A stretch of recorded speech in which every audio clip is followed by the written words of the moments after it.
Terus nggak lama dia ngomong kan, bang maafin Bunga ya gitu kan. Bunga udah ngerepotin. Bunga mau pergi dulu bang. Udah bapak udah nunggu gitu kan. Sama cowok yang tadi bang, yang manis tadi itu udah nungguin Bunga di atas. Yang satu sama cowok yang dia temuin tadi sore sama bapaknya ngajak untuk ke Gunung Slamet. Yang satu lagi, Bunga jangan, kamu jangan ikut, kamu belum waktunya. Begitu lagi bingung-bingung kayak gitu, tiba-tiba ada satu melesat kayak kilat. Toto udah depan mata saya, kan Bunga posisi saya peluk, langsung megang keningnya Bunga. Bunga, kamu belum waktunya.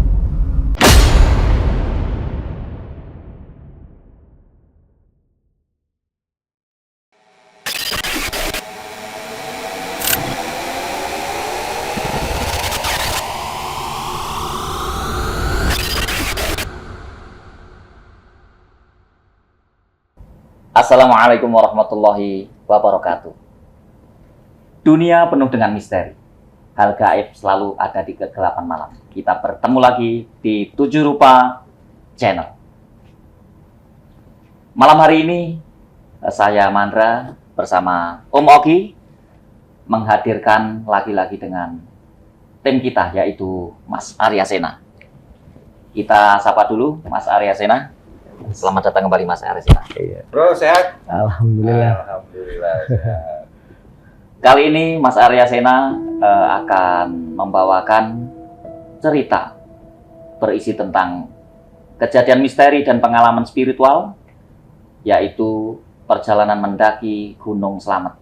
Tentunya perjalanan itu penuh dengan adventure, pengalaman, edukasi, serta hal-hal yang mistis dan mendebarkan. Kita lanjutkan saja, tapi sebelum itu jangan lupa subscribe, komen, like, dan share. Dan tetap ikuti video ini hingga akhir. Oke, sahabat 7 Rupa Channel. Seperti biasa, tamu kita dan juga bagian dari tim 7 Rupa Channel, Bro Arya Sena. Kali ini Bro Arya Sena akan berbagi cerita pengalaman pribadi yang nyata beserta timnya di Gunung Slamet tahun 2002. Bro, waktu itu di Gunung Slamet, bro dengan berapa orang bro? Kurang lebih 13 orang. 13 orang? Iya. Wah, ini cerita yang sangat menarik para sahabat 7 Rupa Channel. Untuk itu, saksikan video ini sampai habis. Dan Bro Arya Sena akan membawa Anda semua ke dalam misteri ceritanya. Silakan bro, dimulai ceritanya bro. Assalamualaikum sobat-sobat 7 Rupa. Kembali lagi bersama gua Arya Sena, juga sahabat gua Pak Oki, juga Mas Mandra. Untuk rekan-rekan sekaligus pemberitahuan bahwa gua kenapa sering tampil di channel ini, karena gua tim di sini. Jadi channel ini juga channel gua gitu kan. Jadi nggak usah kaget lah kalau gua sering tampil di sini, karena memang gua bagian dari tim gitu ya. Ya, pemberitahuan dulu. Pada kesempatan kali ini dengan izin Allah, gue akan menceritakan pengalaman gue di Gunung Slamet pada tahun 2002 bersama junior-junior di dalam organisasi Pecinta Alam yang kebetulan kita kelola pada saat itu. Awalnya sih pesertanya tuh sedikit, oke. Memang wacana pendakiannya tuh sudah lama karena ini bagian dari pengambilan nomor, Mas. Jadi bisa dikatakan wajib bagi angkatan yang bersangkutan, yaitu angkatan 2 di Demit Rimba. Tetapi bagi angkatan lain tidak wajib. Ya. Karena memang waktu itu cowok semua gitu kan awalnya. Peserta dikit. Cuman begitu ada peserta tambahan dari cewek-cewek bohai nambah. Jadi nggak cuma yang wajib ngambil nomor atau NRP, tapi calon-calon anggota juga pada ikut karena memang terbuka juga sih. Nah, karena yang ngambil nomor kan hanya 5 orang. Jadi gara-gara cewek ada magnetnya. Iya. Nah udahlah. Singkat kata masuklah hari H, biasa kumpul di base camp di markas. Kita bahas teknis pendakian. Terus cek and recheck logistik, perlengkapan segala macem. Setelah dirasa udah siap semuanya, udah rapih, kita mulai bergerak. Ritualnya tuh biasa, dari rumah almarhum nenek saya atau base camp kita ke stasiun UP. Dari stasiun UP kita ke stasiun Cikini. Turun, kita naik P17 ke stasiun Senen. Nah, dari Senen nanti kita akan menaiki kereta Tegal Arum. Sekarang udah nggak ada tuh Pogi. Tegal Arum udah nggak beroperasi ya. Karena tiketnya sangat murah. Hanya Rp5.000 Mas. Jakarta Tegal Rp5.000, jadi ya maklum lah kita kantongnya kan kembang kempis dulu. Singkat kata di stasiun ya sambil nunggu ya banyak lah perbincangan segala macam. Karena memang zaman ketika itu mode transportasi kita apalagi kereta masih belum terlalu terlalu baik lah pelayanannya. Penumpang itu masih kayak ikan bedak lah bisa dibilang. Wah, suka-suka aja tuh. Rapat dia, rapat. Iya. Nggak ada AC lagi. AC alam. Iya. Itu kalau nggak salah kereta datang jam 3. Kita naik ke kereta di stasiun Senen sih awalnya nggak terlalu penuh Mas. Nggak terlalu penuh. Tapi nanti setelah lewat Bekasi, karena ini kan KRL ekonomi, di mana hampir setiap stasiun itu berhenti. Hampir, walaupun tidak semua stasiun. Jadi penambahan penumpang tuh signifikan sampai nanti kita ke Cirebon.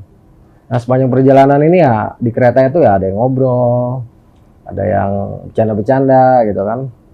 Nah, kebetulan saya sih di kereta itu nggak terlalu nyampur lah sama anak-anak, soalnya kan jauh banget usianya sama saya. Saya agak sendirian. Ya kebetulan dapat kenalan lah, anak juragan bawang. Nah, di kereta ini ada sebuah kejadian yang kita nggak nyangka ya.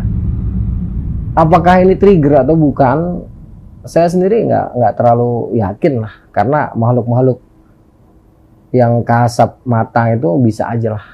Mungkin ada yang dengar pada waktu itu. Jadi salah seorang anggota kita itu di kereta sambil bercanda-bercanda karena terinspirasi oleh salah seorang wanita pendaki yang cukup tenar dulu ya, Mbak Riani Janggaro. Dia ngomongannya sih bercanda gitu, nggak apa ya, dia nggak serius lah, bercanda-bercanda bilang, wah bang, kalau nikah di gunung seru nih gitu. Saya pengen banget nikah di gunung gitu. Saya kaget gitu kan.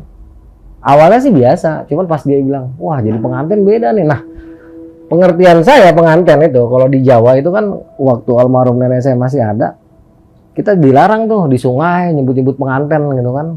Karena itu bagian dari apa ya, mungkin kepercayaan nenek saya, siluman lah atau apa gitu kan. Jadi dilarang ngomong-ngomong kayak gitu. Cuman waktu itu sih saya, selintas angin lalu aja Mas, selintas aja. Karena masih di kereta juga. Masih di kereta ya, soalnya di kereta tuh banyak kejadian lucu lah. Ada yang minum spiritus disangka air putih gitu kan. Saking seriusnya godain cewek gitu. Pokoknya seru lah, di dalam perjalanannya seru. Nanti lepas maghrib kita masuk Cirebon. Cirebon sebentar berhenti. Sekitar jam 9 kita udah sampai stasiun Tegal. Nah, di stasiun Tegal ini biasalah kita turun. Terus jalan kaki Mas ke jalan raya Tegal Pemalang itu. Nah, sepanjang perjalanan ini ya, karena ada 3 cewek cakep nih ya, sebut aja Bunga, Nini, sama Inggit. Nah, setelah kita sampai di jalan raya Tegal Pemalang, kita nunggu bus lah Mas, Pak. Nggak lama dapet bis terakhir ya, kemungkinan besar yang jurusan Tegal Pemalang. Udah, singkat kata kita naik bus. Saat itu tiketnya atau ongkosnya masih Rp1.000 Tegal Pemalang. Sampai kita di terminal Pemalang, itu bis yang menuju Purwokerto ternyata udah nggak ada Mas. Udah nggak ada. Terpaksa lah kita bermalam di terminal Pemalang. Ya, selama di terminal Pemalang itu ya anak-anak rame lah. Namanya cowok-cowok ini ada cewek cakep lah, pada saingan lah ya. Saya emang nggak ikutan saya tidur aja. Malas urusan anak-anak SMA itu. Kita istirahat sampai sekitar jam 2:30 pagi lah. Nah, di terminal. Di terminal kita terminal ngampar bis aja. Itu, di terminal bis ya. Terminal bis Pemalang kita ngampar tidur sampai jam 2:30. Itu bis pertama jurusan Pemalang Purwokerto ada. Karena jumlah kita cukup banyak, jadi bis itu nggak terlalu lama ngetem. Akhirnya berangkat lah. Nah, di jalan ini, di bis ini ya ada yang naik di atap juga gitu kan. Ya namanya juga anak muda lah, saya nggak ikutan, yang penting safety. saya nggak taruh ngarang. Di bis itu saya tidur, singkat kata sampailah kita ke Karangreja. Sampai Karangreja itu sekitar jam 5:30 lah. Begitu turun dari bis, kita udah ditunggu tuh sama mobil-mobil bak, Mas. Udah ditunggu. Langsung mereka menawarkan lah untuk mengantar sampai ke Bambangan. Ya udah, tawar-menawar harga, cocok. Pagi itu juga kita langsung menuju ke Bambangan. Sebelum nanti sampai Bambangan, kita ke Pasar Pratin dulu. Maksud saya itu Pasar Pratin, maaf. Jadi kita diantarkan ke Pasar Pratin. Sepanjang perjalanan itu mulai dari Karangreja ke Pratin, yang saya ingat sih hutan-hutan damar sama hutan-hutan pinus tuh pinggir jalan. Sampai Pasar Pratin itu sekitar mungkin jam 7, setengah 7 lah, matahari udah cukup terang. Mereka nggak berani lanjut ke atas karena ternyata harus ganti pick up lagi gitu. Per wilayah lah taruh kata gitu kan. Jadi yang dari bawah ini nggak boleh naik ke atas. Ya udah, kita istirahat dulu di Pasar Pratin, belanja keperluan logistik yang memang sewaktu di Jakarta belum dilengkapi. Termasuk kita beli panci karena nesting itu hilang di kereta. Ada 3 pasang nesting hilang. Ya itu karena pada sibuk godain cewek, jadi pada nggak konsen tuh. Gua kata nesting hilang. Ya udah beli panci 2.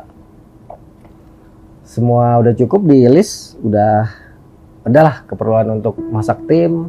Kalau pribadi mah paling piring kaca, piring plastik, gelas plastik ya, sendok plastik udah ada semua lah. Habis itu baru kita ke Bambangan. Sampai Bambangan itu sekitar jam 9. Kita disambut ramah lah sama Pak Kades ya, atau Pak Kadus. Kita makan lagi di situ. Terus isi registrasi lah bisa dikatakan. Kita tulis nama kita, bayar. Waktu itu masih seikhlasnya lah bisa dikatakan. Setelah kita urusan administrasi selesai, prepare. Itu mungkin sekitar jam 11 atau setengah 12 siang lah. Itu tim kita bagi, tapi nanti saya baginya setelah kita sampai mata air pertama. Jadi setelah kita berdoa bersama, mulailah kita memasuki jalur. Jadi dari rumah Pak Kadus naik ke atas. Nah kalau sekarang kan dilurusin, Boki. Itu jalur baru, Mas. Kalau dulu jalurnya ke kananin. Jadi ini Gapura Gunung Slamet, kita ke kanan, ketemu Kalimati. Lembah lah bisa dikatakan, cuma lembah pendek. Naik ke atas ke Punggungan, nanti kita ketemu kebun kentang. Itu kita nyusurin kebun kentang 15 menit. Nanti kita ketemu lapangan bola. Kita belok ke kiri, ngikutin lapangan bola, naik ke atas. Sampai sekitar mungkin 15 menit juga atau 20 menit kita akan tiba di Pos Payung. Itu mata air pertama, pokoknya. Nah di sini baru anak-anak saya suruh ngambil air tuh, karena nggak ada penitipan nyawa. Masing-masing orang harus bertanggung jawab terhadap tenggorokannya sendiri, terhadap perutnya sendiri gitu. Pokoknya nggak dibawa-bawain gitu kan. Dilatih dari awal lah buat para pemula ini. Sama kalau yang ngambil nomor sih udah tahu. Kita istirahat di sini. Saya bagi tim. Karena waktu itu yang ngambil nomor, saya bilang tim ngambil nomor dia jalan duluan. Karena saya udah percaya itu kan anggota organisasi gitu. Terus yang udah ngambil nomor itu untuk cover anak-anak yang baru naik. Mereka cover. Nah saya terakhir nih, sweeper, untuk memastikan tidak ada yang tertinggal. Nah kebetulan salah satu dari peserta itu kan wanita ya, itu deket sama saya. Jadi saya yang cover nih. Nggak berpikir akan terjadi sesuatu yang dahsyat lah, nggak. Senang-senang pada waktu itu kita. Happy aja pokoknya. Happy aja pokoknya. Pikiran tuh sampai puncak, ngebes nanti di pos 5, besok muncak terus turun. Nggak kepikiran ada sebentar lagi tuh kita akan ngalamin sesuatu yang di luar nalar gitu. Udah jalan tuh, tim 1 bergerak, jeda 1 menit 2 menit, tim 2 bergerak, terakhir baru saya nih, saya, Bunga, sama si Ari. Jadi Bunga, saya, Ari terakhir. Karena dia kan udah ngambil nomor duluan dan saya mau latih tuh jadi sweeper. Kita jalan nih Mas, bergerak, lewat, naik nih, kita langsung lepas dari ladang, kita langsung masuk hutan heterogen. Jalan ya enggak, tang, kira-kira 10 menit, tiba-tiba si Bunga senyum-senyum sendiri nih. Terus ngomong ke saya, bang, lihat nenek-nenek nggak? Pakai kebaya bobo kayu bakar. Saya bingung kan, saya celingak-celinguk, nggak ngeliat apa-apa mas. Cuman biar si Bunga ini tenang, oh iya Bung, gila tuh nenek-nenek kuat bener gitu. Dalam hati, apaan nenek? Gue gak ngeliat apa-apaan, hutan doangan gitu kan. Jalan lagi, nggak lama, Bunga ngomong lagi ke saya mas, ngomong lagi, bang, ada cowok gondrong katanya, manis banget gitu. Lagi-lagi saya ngeliat cuma pohonan doang gitu, monyet aja nggak ada, ini cowok gitu kan. Saya perhatiin nih, udah mulai ngedek nih hati saya nih. Cuman masih nggak kepikiran lah kalau dia bakal ngalamin sesuatu yang luar biasa. Terus saya bilang sama Bunga, iya Bung, keren Bung, naksir kali gitu lah, kata kayak gitulah. Iya Bang, keren gitu, sambil diliatin sama dia. Setelah tuh nenek-nenek sama cowok itu berlalu, kita jalan kan. Itu udah mulai rintik lah. Hujan itu udah mulai turun. Cuaca udah mulai gelap. Kira-kira 10 langkah dari tempat terakhir si Bunga mengatakan dia melihat penampilan cowok ganteng tadi atau cowok manis, tiba-tiba dia pingsan. Pingsan, debruk. Tapi begitu saya samperin, saya lihat kok matanya melotot. Matanya melotot, terus begitu saya tanya, Bunga, dia bukan nyaut tapi langsung merinding. Dia mendesis. Jadi ditanya itu bukan nyaut tapi mendesis. Mata melotot. Pas dia lagi melotot itu nggak lama, yang rintik kecil itu mulai jadi rintik, tapi rintiknya lebih, bulirnya itu lebih besar gitu. Itu lebih, jatuhnya lebih padat. Itu kena ke mata, dia tetap nggak kedip. Saya langsung sadar nih. Wah, mesti ada sesuatu nih. Langsung saya bilang, kan kalau yang di depan tuh udah paham lah. Kalau kita terpisah dari rombongan jauh, mereka pasti nahan gerakan, loh, pasti udah paham. Saya bilang sama si Ari, Ri, sini dulu, saya bilang gitu kan, cek dulu nih. Kita cek, kita coba obatin mas, pencet sini, tetap nggak ngaruh kan. Terus kita pikir, Ri, binian Ri, ini kan di tengah jalur mas ya. Begitu kita angkat, set, kayak magnet, balik lagi ke bumi, coba lagi, brak lagi, wah. Berat gitu ya? Kayak magnet pak, berat, jadi emang kayak magnet, jadi ditarik lagi ke ke tanah tuh. Jadi dia harus nempel di tanah dan harus ada di situ. Begitu sadar ini nggak beres, saya bilang sama si Ari, Ri, lu ke depan, tolong hentikan gerakan. Dan kalau misalnya 15 menit gue belum naik, semua anggota semua suruh turun, karena kita mata rantai hidup. Turun semua. Ini harus dihandle rame-rame, nggak boleh asal naik gitu kan. Udah ditunggu sama si Ari, udah jalan. Si Ari naik. Selama saya sendiri itu saya coba, mas. Saya pencet sini, saya baca-baca, nggak ngaruh mas. Dia tetap mata melotot terus tuh. Cuman dia pokoknya mendesis terus. Saya bilang, wah ini nggak beres nih. Ini wah, apa namanya? Ini mah bukan pingsan ini, gitu kan. Ini lain ini. Tapi napasnya ada dia? Ada, napas ada. Saya bilang, wah ini lain ini. Udah. Setelah saya coba emang nggak bisa, ya mungkin kira-kira seperempat jam lah ya. Itu setelah si Ari berangkat itu, antara setengah jam, seperempat jam atau setengah jam anak-anak turun lah. Begitu turun, saya langsung suruh angkat kan, pindahin. Ada yang bikin tenda, ada yang coba mindahin bunga. Kita ada 6 orang. Ngangkat nggak ada yang bisa pokoknya. Kayak Mas Mandra. Nggak ada yang bisa. Tarik semua. Angkat, jebuk, tarik lagi. Angkat, jebuk, tarik lagi. Akhirnya, karena nggak bisa diangkat, saya inisiatif. Udah, lu pada tiduran deh di jalur gitu kan. Jadi kayak bantalan rel gitu.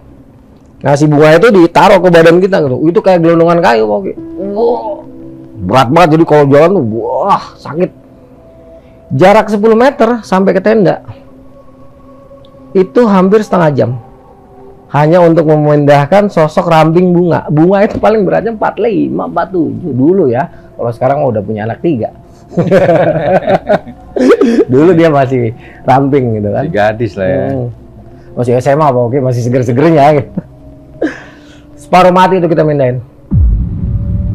Tubuh si bunga seperti tidak bisa terangkat, bahkan bisa dikatakan seperti gelondongan kayu.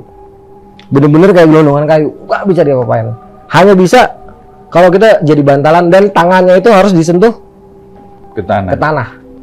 Jadi kalau ada bagian tubuhnya yang nggak nyentuh tanah, Itu nggak bisa diapa-apain Mas Andra.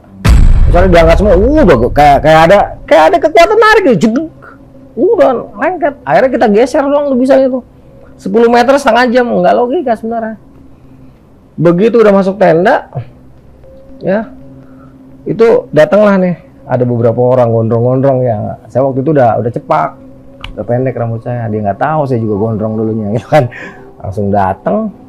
Nah bang, itu ada anggota yang sakit gitu. Ini mau naik juga pendaki lain? Ya nggak, dia turun. Oh dia turun. Dia turun. Begitu ke dalam, dia langsung nanya, siapa ketua rombongannya? Saya bilang kayak gitu. Goblok amat sih lu katanya. Ini orang hipo nih katanya gitu. Oh iya pak, apa? Oh iya bang, silakan. Saya emang nggak bisa apa-apa. Saya bilang kayak gitu kan. Sok silakan. Masuk dia ke dalam. Udah. Ntar kalau udah digantiin bajunya, gue tanganin. Paling selesai. Selesai digantiin baju. Belum digantiin baju. Cuma dibersih-bersihin doang lah, basah gitu kan. Dia datang ke dalam, masuk ke dalam tenda. Begitu di dalam tenda, dia pegang-pegang. Terus dia keluar nggak lama. Bang, ini mah kesurupan, langsung kabur dia bilang. Udah dibilang kesurupan. Wah kocak itu. Sempet anak-anak kesel juga, sotoy banget orang gitu. Ya udah. Setelah itu orang pergi, kita masuk ke dalam. Di dalam itu Bunga udah ngaco, udah mendesis, berontak-berontak ya. Tapi mendesis, dia nggak mengeluarkan suara, sedikit pun nggak mengeluarkan. Itu langsung saya bilang, cewek-cewek itu yang sisanya 2, Git, nih masuk. Terus cowok 3. Bunga itu kan harus kita buka bajunya semua, karena basah dan kotor. Walaupun dia kesurupan, tapi kan kita harus ganti bajunya. Soalnya ciri-ciri hipotermia sama kesurupan beda dikit, gitu. Mas Bandra mohon maaf nih gitu, beda dikit ciri-cirinya. Karena hujan sih ya. Kalau hipotermia sama, dia kehilangan kesadaran seperti halusinasi, tapi tenaganya nggak ada. Kalau kesurupan sama, kehilangan kesadaran tapi tenaganya ekstra gitu kan. Beda sama orang hipo. Nah di sini garis merah yang kadang-kadang pendaki gunung nggak tahu. Jadi setelah cowok 3 masuk, termasuk saya, 2 cowok, 3 sama saya kan, terus 2 cewek, itu yang kita suruh meretelin bajunya Bunga ya cewek-cewek itu. Kita sambil ya paling lirik-lirik dikit lah ya. Soalnya dibuka semua tuh, celana dibuka semua. Ada aja ada kesempatan. Ya cowok merem gitu kan. Itu separuh mati bang, Mas. Bang, separuh mati itu, buka bajunya separuh mati, lawan terus dia. Pokoknya mendesis terus. Ada mungkin proses kita ngegantiin baju itu sekitar 15 menit. Udah kebuka, udah keganti, baru saya suruh semua anak-anak baca-bacaan. Saya tanya, yang yatim piatu atau yatim deh saya bilang itu, terus bisa fasih lah baca Quran gitu. 2 orang masuk, Mas, saya nemenin. Udah wudu belum? Belum bang, wudu dulu. Ini si Bunga masih mendesis saya kayak ular. Posisinya tidur tetap. Tidur, udah pas digantiin baju tidur. Dia posisinya di pangku sama salah seorang rekannya yang wanita. Selesai wudu masuk ke dalam, bacalah ceritanya nih. Bismillahirrahmanirrahim. Ayat kursi. Lu ketawain sama setannya. Lu nggak salah lu bacanya kan ya? Ngomongnya lu gue. Wah lu salah bacanya, lu tau nggak ya? Nih dengerin gua, dia baca ayat kursi sampai kelar. Gila. Kita denger dia baca ayat kursi sampai melongo semua. Anjir, panjang pendeknya masuk dapet. Tuh, lu denger nggak gua baca Quran katanya? Diem kita kan.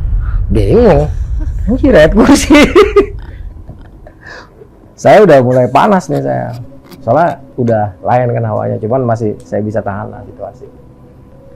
Kita bacain nggak kena, kita pencet nggak kena, malah dia istilahnya nyaci maki kita lah, ngelawan atau kayak gimana. Akhirnya saya inget nih si Heri Bonte gitu kan, dia kan waktu berangkat kayak gue bawa air jam-jam nih gitu kan. Saya bilang, Teh, air jam-jam lu ada nggak? Ada gitu, campur ke ini air yang dari mata air tadi gitu kan. Terus diapain? Udah masing-masing baca doa gitu. Terus tiupin, terserah baca apaan kayak, pokoknya dibuka botolnya, ntar ditiup tutup gitu. Yang muslim saya bilang kayak itu, baca semua. Anak-anak tuh di luar baca bacaan, ini mendesis terus. Pokoknya kayak ular lah, gimana sih neranginnya agak susah saya. Setelah semuanya udah di apa namanya baca, ditiupin tuh air jam-jam yang udah dicampur sama air dari mata air, terus saya kasih garam, Mas Mandra. Ya. Oke, saya kasih garam, saya tutup lagi pakai selawat, saya tiup. Itu si Bunga udah duduk posisinya, cuma duduk bersandar gitu kan. Dia ngeliatin kita, matanya liar banget tuh. Saya bilang, saya liatin langsung adu pandangan saya langsung sama dia. Saya tanya, lu siapa? Lu katanya. Gua zamannya para nabi aja gua udah ada katanya. Agak jiper juga kan. Sialan. Saya kan nggak mau ditipu, Mas. Saya bilang, lu mau ngaku berapa ribu tahun umur lu nggak ngaruh, saya bilang. Gua tanya lu siapa yang bener. Nggak mau jawab, Mas. Ambil nih air jam-jam, taruh di tangan, saya cipratin. Pahit dia langsung. Wah, tapi jeritnya desis. Jadi cipratin lagi, ngedesis lagi. Cipratin ngedesis lagi. Saya langsung pegangin, saya bilang gitu, masukin ke mulut. Wah, ngedesis nggak karu-karuan tuh kan. Terus setelah dimasukin air jam-jam, dia agak lemes kan. Di posisinya agak lemas. Langsung saya bilang, lu mau keluar apa enggak? Kalau lu nggak keluar, gua nggak peduli. Lu mau beli sekalipun, gua nggak peduli. Gua nggak peduli. Saya bilang gitu. Ini anak nggak ada salahnya, kenapa lu giniin? Akhirnya dia bilang, iya saya keluar gitu. Cuman feeling saya kok nggak enak gitu ya. Ini tipu dayanya ngeri nih. Langsung tuh tiba-tiba ada bayangan saya suruh nyipratin air yang tadi udah dibacain tuh ke sekeliling tenda. Jadi saya cipratin semua tuh air ke sekeliling tenda tuh. Termasuk tenda nih, ya? Di dalam tenda, termasuk ke anak-anak. Hanya satu ruas pintu tenda yang saya nggak cipratin. Ke bawah-bawah tuh saya cipratin semua. Nah sebelum saya buka pintu tenda, saya ngomong sama si Lando, Dok, siapin spiritus campur garam, bakar depan pintu tenda. Saya bilang kayak gitu. Iya bang, gitu. Setelah itu nggak lama si Lando ngomong kan, Bang udah nyala spiritus sama garam gitu. Udah, saya bilang silakan keluar. Udah tuh si Bunga langsung merem gitu kan. Begitu merem, ini tenda kayak ini. Begitu dia merem, tenda tuh kayak ada yang neken gitu, buk buk buk buk gitu. Kayak ada kekuatan, dia mau keluar tapi bukan dari tempat yang kita sediakan gitu, Mas. Nggak, dia mau keluar dari tempat yang lain gitu. Tapi nggak bisa kan, nggak tahu lah ini kekuatan apa gitu. Tuk ketahan-tahan, saya diem aja. Saya liatin ya. Saya bilang, lu kalau keluar dari sini, saya bilang kayak gitu, nggak bisa dari tempat lain. Buka pintu tenda nih. Begitu buka pintu tenda, kelihatan Mas. Kayak apa ya? Kalau ilustrasinya tuh kayak roh keluar dari badan lah gitu. Ilustrasi nih ya. Kelihatan tuh kayak gitu tuh keluar dari badannya dia tuh. Kepalanya dulu naik, terus berdiri. Dia keluar ke tenda gini melayang. Kan di depan tenda persis ada api yang ada spiritus yang udah dicampur sama garam. Begitu bayangan itu nyentuh api yang kecil di kaleng, itu seluruh tubuhnya dia dijalari api itu.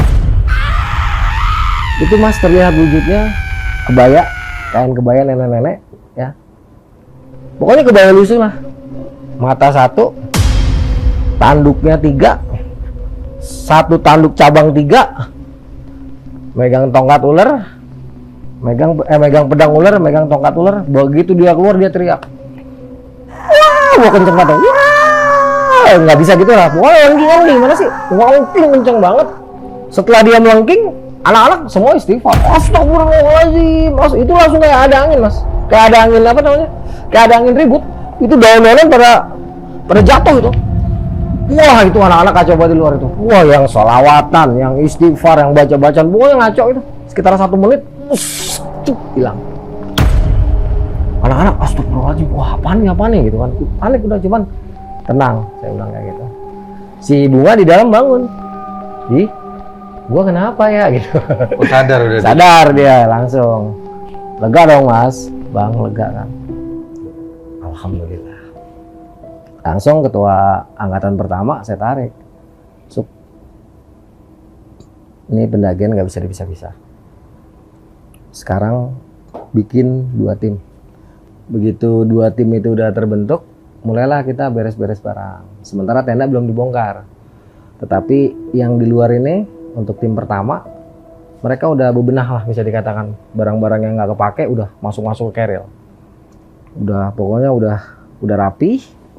Terus setengah jam kemudian dirasa bunga tuh udah normal gitu, karena udah ngobrol gitu kan. Ih, gue tadi kayak dari Puncak Selamat deh gitu kata dia. Kita ini diem aja. Oh iya Bung, kayak gimana Puncak Selamat? Tanya-tanya gitu kan. Ih bang, kawahnya begini ada guanya. Dalam hati bisa tahuan dia, gue udah 7 kali ke Selamat nih waktu nganterin dia kan. Belum tahu tuh. Wih, sampai nih dalam waktu sekitar setengah jam rupanya dia dibawa ke sana tadi kan. Wah, dia cerita tuh, dia menjelaskan kondisi Puncak Selamat sama Kawah Selamat. Kalau Puncak Selamat saya masih hafal mas, bang masih hafal saya, soalnya berkali-kali kan ke sana. Cuman kalau Kawah Selamat saya sekalipun belum pernah nurunin. Makanya ketika dia ngomongin Kawah Selamat saya agak bingung. Cuman lumayan lah literasi dalam hati walaupun dari jin gitu kan. Udah dicoba minum teh manis campur jeruk. Nah, jadi jeruk pres itu campur teh manis kasih madu, udah diminumin itu. Diajak ngobrol nyambung. Terus Bung kita keluar gitu kan. Oh iya gitu, ini tenda mau digulung, kita turun dulu ke bawah gitu. Pendakian dilanjutin besok aja. Oh iya kata Bunga ya. Dia keluar, normal tuh Bang. Jalan, celingak dia. Kayak nggak ada apa-apa. Ketika saya rasa emang udah siap, langsung tim 1 saya suruh jalan duluan. Lu langsung bikin shelter ya, di bawah, di pos 1 bikin tenda. Jadi balik lagi lu ke pos turun ke bawah ya, rencana kita mau ngebase di situ karena kan deket ke perkampungan penduduk. Kalau ada apa-apa gampang lah. Udah tim 1 bergerak nih. Ada sekitar 5 orang lah yang badannya gede-gede tuh, yang keker-keker pada bawa barang. Nah tim kedua ini bawa barang masing-masing lah dia. Tim kedua itu ada kalau nggak salah Indra, Novel, siapa ya? Pokoknya anak-anak alim lah. Cewek 2 itu si Nini sama si Ingrid, Bunga. Terus sisanya tuh cowok-cowok sisa yang nggak bawa barang-barang. Nah itu tim kedua bergerak tuh. Sepanjang jalan mereka selawatan, baca Quran gitu kan. Kedengeran tuh saya. Setelah udah sepi, 1, 2, baru mas. Tinggal saya, Cepot, sama Lando. Bertiga. Itu lokasi kejadiannya ada di Gerbang Goib. Dimana sekarang jalurnya sudah tidak dilewatkan situ lagi. Karena mungkin terlalu banyak orang kesurupan kali di situ ya. Setelah memastikan anak-anak udah jauh, baru saya bilang sama si Cepot, Pot, ini tipu dayanya luar biasa saya bilang. Tadi air jam-jam mana?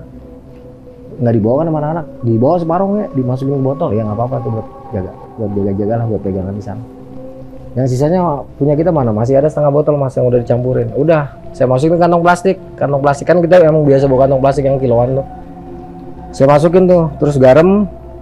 Ya kita isi dengan selawat, bukan masalah garamnya gitu. Ini cuman ini sih apa istilahnya senjata kita lah. Masukin campur air jam-jam, saya ikat tuh 1, 2. Spiritus mana saya bilang itu. Apaan lagi? Ada kan nggak dibawa semua spiritus? Enggak ada, sebotol loh. Saya masukin lagi mas, ini yang ke plastik. Nah campur lagi garam yang udah kita selawatin. Masuk. Saya ikat. Srek. Nih di gerbang nih saya liatin nih. Langsung nih. Saya nggak percaya bahwa makhluk itu udah pergi. Saya nggak percaya. Saya lempar nih. Jadi spiritus itu saya lempar-lemparin ke batang pohon kembar itu. Prak, 1, prak, 2. Spiritus kan sifatnya mudah terbakar juga cepat padamnya itu. Jadi walaupun ke pohon, apalagi habis hujan, saya nggak khawatir kebakaran hutan. Langsung saya sundut bokit. Bismillahirrahmanirrahim. Dengan izinmu ya Allah, sundut. Begitu disundut kan harusnya apinya paling 15 cm segede-gedenya. Ini enggak, begitu disundut api itu nyalanya gini nih pelan nih, merinding. Dinyalain pelan sampai seluruh pohon nyala. Ternyata si makhluk itu kena api itu dia nyerap energi itu, api itu. Jadi itu baru kelihatan mas. Rambutnya ular, matanya 1. Ekornya baru kelihatan 3, masing-masing ekor cabang. Langsung dia teriak, terdengar seperti halilintar lah. Wow, kita kayak kena puting beliung. Pegangan kita, kalau emang lewat di sini lewat dah. Pegangan, diem. Nggak lama kita guling-guling tuh mas, kayak kehantem apalah, mungkin ekornya atau apa. Pokoknya energinya tuh gila-gilaan. Kita jatuh, glinding-glinding bangun lagi. Pot. Kalau kita mati diginiin sama makhluk beginian mah rugi. Lawan aja sekalian deh. Cabut golok juga udah taburin garam mas. Sambil udah masing-masing lah. Kalau saya selawat kan, enggak. Langsung kita terjang maju, kita bacok-bacok itu pohon. Buak, hilang. Serang. Nggak percaya saya. Saya naik ke atas pohon itu, saya bacok-bacok lagi. Kata-kata saya kotor, mohon maaf mas. Nggak bisa saya sebut. Pokoknya kata-kata saya kotor. Puas, saya turun ke bawah. Ini air jam-jam yang udah saya campur garam baru saya lempar lagi. Terus kan tadinya sebelumnya seperti kalau kita apa ya, ada listrik terbuka lah. Ini jadi bulu kan pada gimana ya? Seperti ada energi gitu lah ya. Begitu air jam-jam itu masuk, hilang tuh pak. Hilang tuh mas. Seneng dong kita. Lengah lah nih ceritanya tuh kan. Ada jam-jam tambah selawat, paten gitu kan. Hilang dia. Lengah lah. Memastikan sekali lagi api itu nggak ada yang nyala di pohon. Kita harus cek and recheck. Memastikan itu energi udah nggak ada. Udah tenang kita jalan turun sambil ngobrol. Deng. Setengah jam kemudian, nggak nyampe lah, mungkin 20 menit. Sampailah kita ke anak-anak tuh udah bikin tenda. Tapi begitu saya sampai, si Bunga udah pingsan lagi. Saya tanya, kenapa ini anak? Wah parah banget ya. Tadi pas kita turun, lu bang di situ tuh bang, pas jalur tanah, itu kakinya Bunga langsung nancep ke, jadi kayak ada yang narik, nancep ke ini mas, masuk ke bumi. Oh panik tuh semua katanya. Saya kan cuma denger cerita nih, soalnya posisinya kan masih di atas. Itu diapain aja nggak bisa kan? Nah, kalau nggak salah, waktu itu saya dapat laporan mereka baca sholawat nariyah, baru bisa kecabut. Begitu baca sholawat nariyah, cabut, dibawa ke dalam tenda, jadi lagi. Terus yang kita hadapin siapa tadi? Kan kaget kita, wah yang dihadapin siapa tadi Pak? Wah banyak pasukannya nih nggak gitu kan, udah biarin deh. Itu si Bunga udah gini, udah apa mendesis lagi dia, udah sama kayak awal tadi. Sama kayak awal udah apa istilahnya, udah nggak jelas lah kan. Itu adalah mungkin sekitar setengah jam saya perhatiin gitu kan. Wah, yes. Akhirnya saya masuk ke dalam. Si Bunga tuh udah tiduran posisinya. Udah saya peluk lah. Terus nggak lama dia ngomong kan, Bang, maafin Bunga ya gitu kan. Bunga udah ngerepotin. Bunga mau pergi dulu bang. Udah bapak udah nunggu gitu kan. Sama cowok yang tadi bang, yang manis tadi itu udah nungguin Bunga di atas. Saya begini, ya tenda nggak ngeliat apa-apa kan, udah beda penglihatan. Terus nggak lama anak-anak temennya Bunga yang cewek nangis nih. Bunga, jangan Bunga, lu harus kuat. Bunga nangis nah. Karena si Bunga nangis, nah yang lain panik kan di luar. Kenapa gitu kan? Saya bilang tenang, diem. Pokoknya lagi tegang-tegangnya kayak gitu. Si Bunga itu tiba-tiba les. Nadinya nggak ada, jantungnya nggak ada. Napasnya nggak ada? Nggak ada, cuman dia masih bisa ada kesadaran gitu. Saya bilang di telinganya Bunga, ya Allah saya nggak tahu lagi harus bagaimana. Ya Allah saya nggak ngerti apa yang dilihat oleh anak gadis ini. Saya nggak tahu ya Allah. Saya minta tolong ya Allah. Kalau emang itu bapaknya Bunga bener ya Allah, mohon ya Allah, mohon petunjuk. Itu bapaknya apa bukan? Mas dengan izin Allah mas ya. Itu mungkin korin atau apa ya. Jadi bapaknya Bunga tuh ada dua tuh saya lihat. Jadi mata saya tuh yang tadinya terbatas sama dinding tenda, tiba-tiba kayak los. Jadi nggak ada penghalang sama sekali gitu. Langsung saya ngeliat keluar itu ada dua bapaknya Bunga itu. Yang satu sama cowok yang dia temuin tadi sore, sama bapaknya ngajak untuk ke Gunung Slamet. Yang satu lagi, Bunga jangan, kamu jangan ikut, kamu belum waktunya. Tetap ini dua teriak-teriakan nih. Yang satu ngajak, yang satu nahan. Nah dalam penglihatan saya itu si Bunga kayak orang bingung kan. Yang mana nih? Begitu lagi bingung-bingung kayak gitu, tiba-tiba ada satu melesat kayak kilat. Toto udah depan mata saya. Kan Bunga posisi saya peluk. Langsung megang keningnya Bunga. Dia lah, kamu belum waktunya. Terus bangun si Bunga nangis langsung. Bunga nangis. Itu semua udah nangis, termasuk saya, air mata udah jatuh. Orang udah pamit. Gila ya. Begitu dipegang dia, bang, bapak ada 2 katanya. Saya bilang, udah tenang. Oh, bapak gitu kan. Dia ingat bapaknya tuh, merinding saya. Alhamdulillah sadar tuh bunga tuh. Tapi suasana udah tegang banget. Wah udah nggak enak lah merindingnya saya. Terus saya bilang sama anak-anak, sama kan waktu itu ada ketua umumnya. Kalau saya kan cuma pelatih.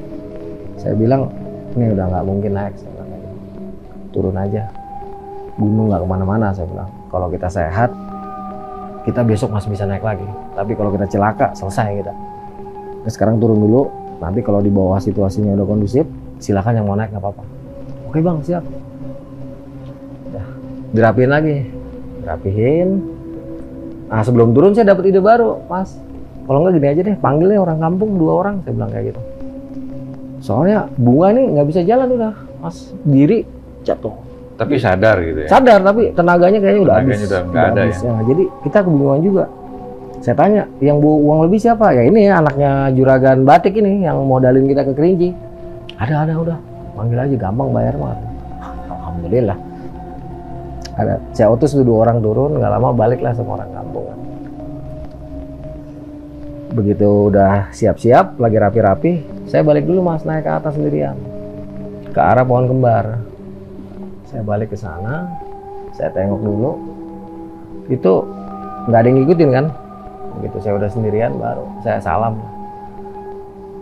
Istilahnya saat itu ini saya udah berat nih Mas. Saya nggak tahu kenapa ini saya berat nih. Mata saya bawahnya merem. Sadar saya, cuman saya nggak bisa ngendalin gerakan badan saya udah. Jadi begitu mau jalan tuh ini saya berat. Saya bawahnya merem. Begitu melek sadar, cuman saya udah nggak. Ini badan gimana saya udah nggak bisa kendalin tuh. Naik ke atas, jalan gagak itu bruk. Langsung tolak pinggang. Semua setan selamat turun. Adepin gua. Cuman mulut saya tuh nggak mau ngomong kayak gitu. Hati saya nggak mau. Cuman yang keluar tuh kayak gitu, nantang. Wah itu langsung. Ternyata saya diikutin sama si Cepot. Si Cepot khawatir kan, karena dia kan juga punya sesuatu lah itu. Dilihatin kayak gitu dia kaget. Itu katanya, kata dia nih, kata si Cepot. Saya perawakan udah berubah. Emang gondrong, cuman tinggi. Gondrong terus pakai gelang-gelang. Kalau kata dia tuh lu kayak inian kayak Prabu lu. Wah itu ngamuk-ngamuk saya Mas. Ngamuk-ngamuk saya suruh turun semua. Saya ajak duel gitu. Padahal di batin saya, apaan sih? Kok gue ngomong sendiri, gerak sendiri gitu kan. Cuma sadar saya. Begitu selesai, hilang tuh kilat-kilat, baru saya turun. Turun saya bilang, dengan bangganya saya bilang, udah aman. Nggak ada apa-apa lagi. Cia gaya banget lah. Udah rapi-rapi, udah. Gue turun duluan deh kalau gitu. Nih, bawa si Bunga. Bunga kita gotong aja. Itu orang kampung tadi digendong tuh. Kuat lah dia, biasa gendong kentang 1 karung. Bunga kan nggak seberat kentang, gendong mau jalan, duduk. Sepanjang perjalanan turun ya rasa-rasa nggak enak tuh ada. Singkat kata sekitar 15 menit karena kita agak lari nih jalannya, sampailah kita ke Pak Kadus. Pak Kadus istirahat Mas. Alhamdulillah tuh Bunga cuma nanya, bang kok kita turun lagi? Saya bilang iya Bung, nanti kita lanjut kalau kamu udah enakan badan. Enggak bang, tadi bapak ngapain ya? Kayak gitu. Ntar lah diceritain, udah kamu tenang aja sekarang. Udah sambil nunggu kedatangan rombongan ini nih yang bawa-bawa barang gitu. Kira-kira 40 menit lah datang tuh anak-anak tuh satu-satu tuh, mukanya udah pada pucat, udah pada ngos-ngosan. Udah pada tepar lah, bukan tepar, udah pada pokoknya pucat lah. Begitu sampai, lu kenapa muka lu pada pucat? Buset bang, sepanjang jalan mereka kayak diikutin ular. Di sebelah kanan, ularnya gede gitu. Kayak loh, mereka nggak lihat gitu, cuman kayak ada ular di samping tuh kayak gitu. Dan lucunya lagi, radio 8 baterai, saat itu baterainya belum dipasang, bunyi. Radio siaran Purwokerto, dilempar tuh langsung radio. Orang gak ada baterainya kok nyala. Radio siaran Purwokerto. Ditinggal lari, cuman yang punya radio mah ini. Gue udah main bapak gue, lagi ambil gitu kan.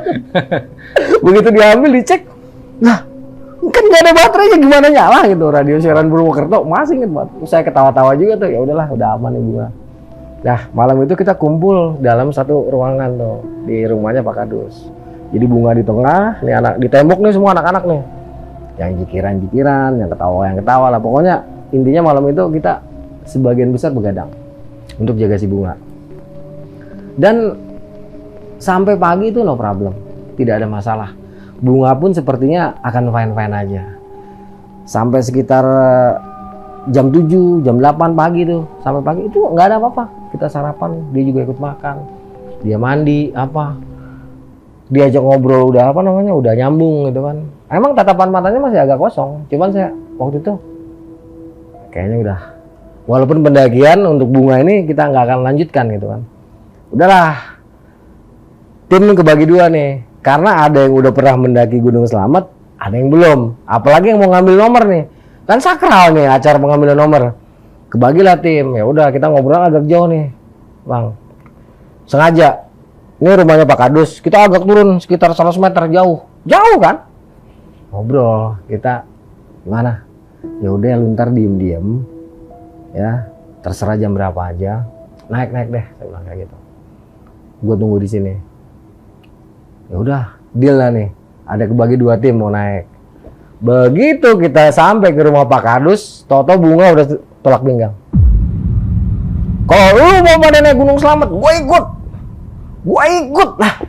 Dia di rumah Pak Kadus, kita di sini kok dia denger gitu. Oh, pokoknya gue ikut. Gila. Nyaut langsung tolak pinggang. Begitu selesai ngomong, dia lari ke arah Gunung Slamet. Wah, separuh mati, tanjakan begini. Lari enak banget. Lah dia mah cepet banget duduk. Untung bisa kekejar sama orang kampung. Pegangin, tep, langsung pingsan, blek, langsung hilang lah gitu kan. Gotong bawa ke rumah Pak Kadus, rame. Satu kampung rame. Wah, rame tuh di rumah Pak Kadus sampai, waduh, jangan di sini. Nanti pendaki yang lain pada takut gitu kan. Wah, ngeri banget di rumahnya masalahnya. Nggak ngomong, cuman desas-desisnya ngomong. Wah, rame lah, di apa nih nggak bisa. Akhirnya, Pak, yang di sini orang yang bisa mana gitu kan? Ada di situ gitu. Panggil, baru mau masuk rumah Pak Kadus, toto nggak jadi. Belum dipegang, wah nggak berani saya kalau yang ini. Lah udah tahu aja nih orang gitu kan. Belum megang. Yang kedua gitu juga, nggak. Nah terakhir nih pakainya kayak Mas Mandra nih, belangkon hitam, belangkonnya juga hitam, datang dia, suruh keluar katanya. Kita bawa keluar tuh. Bunga nangis nih sekarang, posisinya nangis sama maki-maki, lupa, pokoknya kata-katanya kasar. Pokoknya kalau lu naik, gua harus naik. Wah rame tuh. Si bapak ini yang terakhir tenang dia. Langsung dia bakar, dia baca mantra, entah apa. Dia bakar tuh kemenyan ya, menyan apa sih ya, pokoknya menyan lah model, ditempelin ke jidat. Tek. Itu nyala. Ini api lilin kalah. Nyala, ditempelin ke jidat, tek. Ya. Dia udah ini kan, oh gitu-gitu, hilang. Hilang itu. Apa namanya? Api tadi. Iya, apa namanya? Yang apa namanya tadi? Menyan yang di jidat itu hilang. Langsung ditunjuk itu. Bawa bapak tadi, lari langsung. Ditunjuk sama dia lari. Wah, nggak berani ngadepin, bingung kita. Bawa lagi ke rumah Pak Kadus. Diusir sama Pak Kadus. Udah kalian turun. Nanti yang lain pada takut. Ya udah Pak, gitu. Sebenarnya itu nggak terlalu bikin khawatir lah. Ada yang bikin kita khawatir. Kalau jam 12 kalian masih di sini, anak ini nggak ketolong. Kaget. Kata warga situ. Ada satu orang gitu kan ngomong, "Mendingan turun aja deh. Takutnya nanti berimbas ke warga gitu."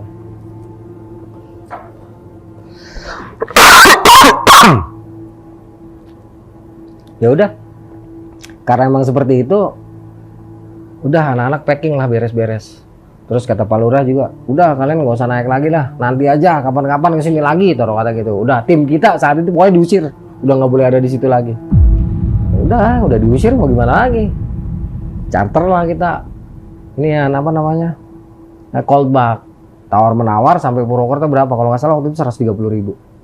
Udah deal 130.000. Ini bunga posisinya belum sembuh.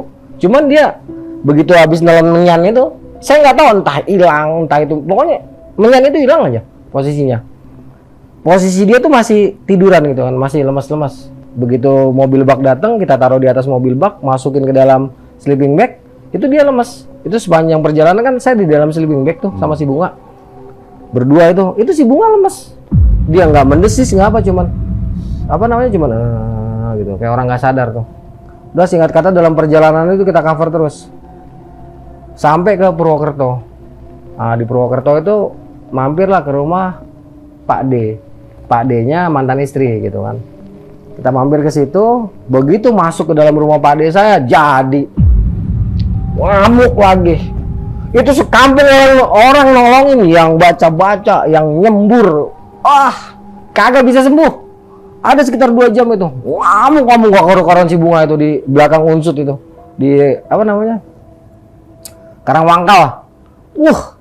Akhirnya setelah 2 jam saya juga udah habis tenaga kan, udah nggak cuma bisa ngeliatin doang. Itu digigit ibu jarinya, kaki sebelah kiri atau sebelah kanan, sadar. Jadi yang nyembur, yang baca-bacaan, yang pencet-pencet itu nggak ada gunanya, cuma satu. Ketika digigit sama mungkin bude saya lah gitu bisa dikatakan, karena ini budenya mantan istri kan. Digigit sadar, begitu sadar si Bunga kaget, loh bang, ini di mana gitu kan? Ini di Purwokerto. Kok Toto udah di sini, bukannya tadi lagi di Gunung Slamet? Nah, dia berpikir ini kita lagi ada di pendakian. Gitu. Kita lagi ada di gunung, di sekitaran Lawangan lah sampai atas gitu kan. Wah, bagus bang Gunung Slamet. Pikiran dia kita ada di sini, makanya ketika dia sadar dia kaget banget. Kenapa ada di sini gitu ya? Udah pelan-pelan tuh kita kasih tahu lah ya. Akhirnya sadar tuh Bunga tuh. Udah suasana kondusif lah. Dalam artian si Bunga itu walaupun matanya kosong, tetapi udah nggak ada kejadian. Itu kan datang sore malam gitu ya, nggak ada apa-apa. Nggak ada apa-apa, bener-bener nggak ada apa-apa. Aman-aman aja. Malam itu saya cuma ngimpi sekali. Jadi begitu saya tidur, itu saya ada di pohon kembar. Percis saya ada di pohon kembar itu. Saya agak kaget tuh. Nah di sini ini saya sempat ketemu sama makhluk yang itu. Tapi dia nggak ngapa-ngapain saya, itu cuma ngeliatin, matanya agak marah. Habis itu saya bangun. Itu sekitar jam 2 pagi tuh. Saya lihat, saya cek Bunga udah tidur, anak-anak juga udah tidur. Karena warga kampung tuh pada jaga-jaga gitu. Takut dia kenapa-napa lagi. Soalnya ngeri banget pokoknya. Sepanjang dia kesurupan tuh ngeri banget. Udah, datanglah pagi kan. Nah, sesiangan itu kan kereta Purwojaya itu jam 8 malam berangkatnya. Jadi dari pagi sampai nanti kita berangkat ke stasiun itu normal. Bunga udah bercanda, udah ngobrol, udah makan. Pokoknya nggak bakal nyangka lah kalau ntar habis ini ada yang lebih dahsyat lagi gitu. Nggak kepikiran sama sekali, itu nggak ada. Kita berpikir wah everything is okay, semua udah fine. Karena di siang itu, di hari itu sebelum kita nanti naik kereta nggak ada apa-apa. Udah tenang kita lah. Sore, singkat kata datang sore, lepas asar, dipesenin lah kita angkot sama keluarga mantan istri itu. Pesenin angkot, di charter, kita langsung ke stasiun Purwokerto. Nah, sampai stasiun Purwokerto itu sekitar jam 5-an lah, jam 5 sore. Kita nongkrong, selama di stasiun itu nggak ada apa-apa, nggak ada, semuanya fine-fine aja. Bunga udah ketawa-tawa, udah ngobrol gitu kan. Terus datanglah Purwojaya, naik kita tuh kereta Purwojaya. Udah lega lah. Wah, udah meninggalkan Purwokerto menuju Jakarta. Mudah-mudahan nih udah nggak ada lagi kejadian kan. Udah jalan tuh kereta pokoknya jenjeng lewatin Jawa Tengah. Ya. Begitu masuk ke daerah Jawa Barat di salah satu stasiun. Kalau nggak salah inget, ini stasiunnya Sindang Laut atau Ciledug. Antara dua nih, Sindang Laut atau Cilebut. Stasiun kecil tuh ya. Stasiun kecil.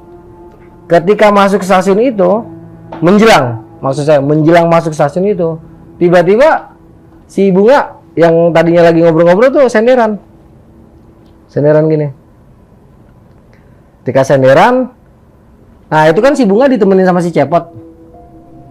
Langsung Cepot ngomong ke saya, ini kayaknya ada nih gitu kan.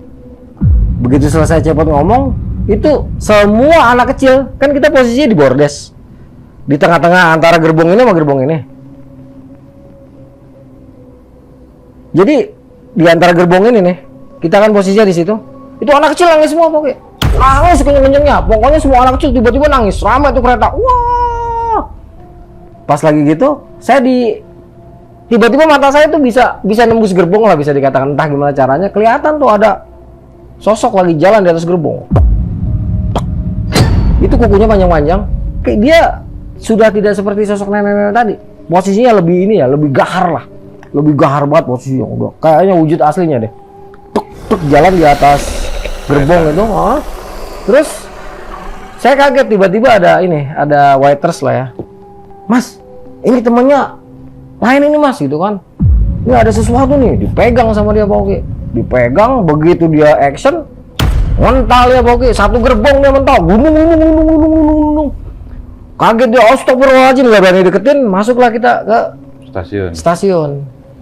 Begitu masuk di stasiun, kereta yang harusnya jalan tuh kan sebentar, itu stasiun kecil harusnya, itu kereta nggak bisa jalan Pak Oki.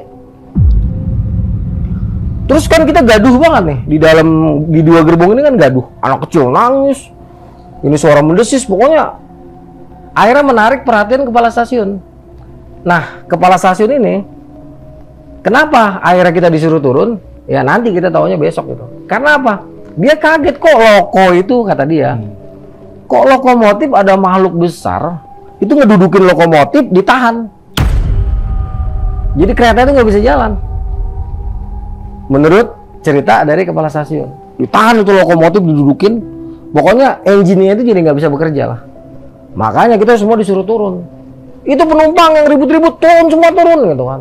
Turun kita bawa ke, turun, masuk, dibawa ke ruangan saya kan, dibawa ke ruangan kepala stasiun, ditidurin. Udah beres barang-barang, semua barang-barang kita turunin, anak-anak kumpul. Begitu kita udah kumpul di ruang kepala stasiun, jadi nih Bunga. Kali ini dia mendesis sama teriak. Pokoknya ngeri deh. Itu kita pencet. Ya kita pencet, kita bacain nggak mempan. Itu sampai ada berapa orang coba nolong gitu. Mungkin mereka punya pegangan. Itu mental semua. Mental. Itu orang yang tadinya di stasiun biasa aja, akhirnya kumpul ke ruangan kepala stasiun, ngeliatin semua. Begitu kita coba pegang rame-rame, Pak Oki, dia teriak Pak Oki. Wah, itu jam pecah. Beberapa kaca pecah di dalam ruangan stasiun. Wah, gawat itu. Langsung kelihatan kayak ada energi lah dari tubuhnya si Bunga itu, kayak ada energi kelihatan. Siang hari itu ya? Enggak, malam Pak Oki. Itu malam. Sekitar jam 2-an kayaknya, atau jam 1 lah.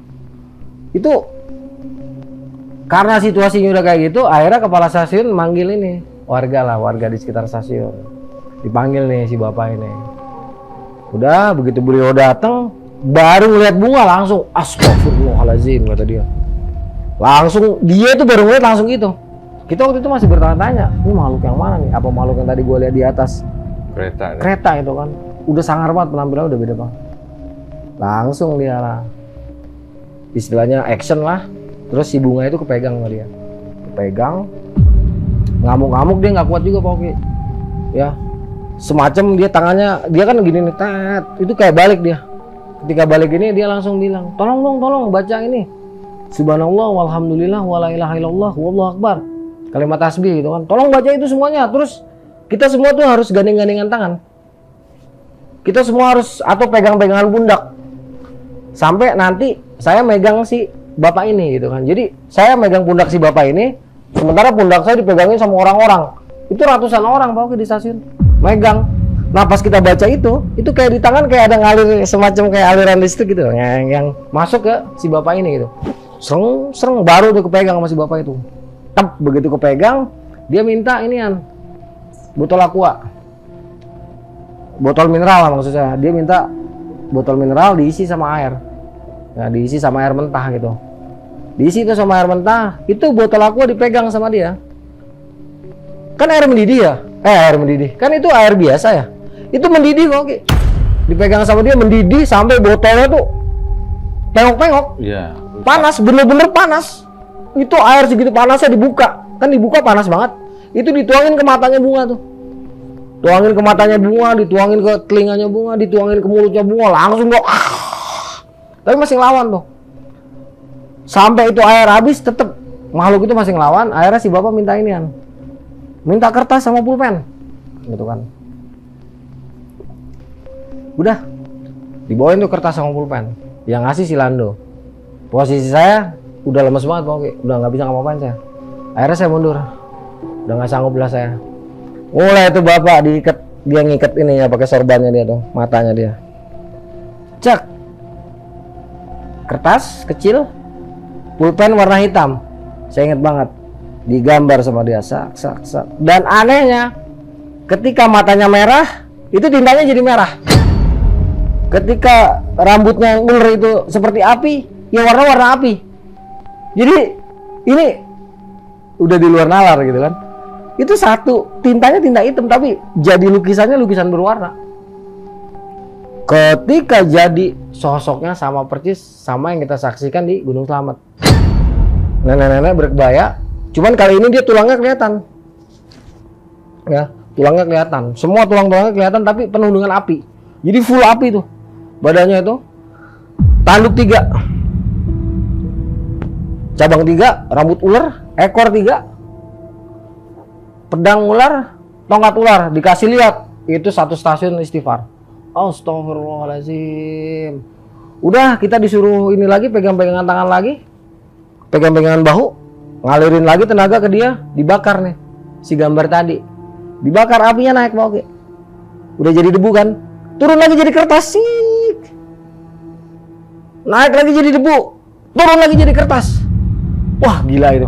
Akhirnya si bawa bilang, perbanyak, jangan cuman kalimat tasbih, sholawat juga. Akhirnya campuran tuh, ada yang sholawat, ada yang baca Quran, ada yang tasbih. Dibakar, naik terus, nggak bisa balik tuh.